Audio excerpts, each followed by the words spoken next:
Hey, this is Barry with Anchor Coffee. How do you make better coffee?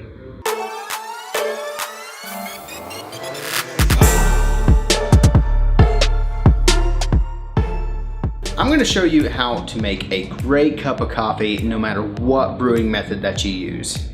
There are three components to a great cup of coffee. You've got dose, yield, and time. Dose is the amount of coffee that's used to brew the cup.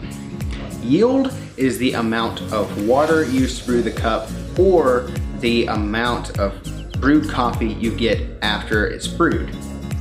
Time is the amount or how long the water is in contact with the coffee.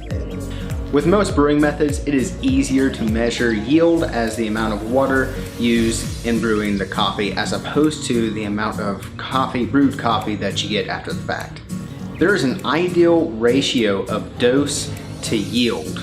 This is a 1 part dose to 16 parts yield. For a standard 12-ounce cup of coffee, you're going to want 3/4 of an ounce of coffee to the 12 ounces of water that you use to make it. The third component, time, will vary based on how coarse or fine the coffee is ground. So different brewing methods are going to require different grind types. Typically, for a medium ground coffee, you want the extraction time to be about 3 minutes. Now, the coarser you grind the coffee, the longer this extraction time will be. The finer you grind the coffee, the shorter this extraction time will be.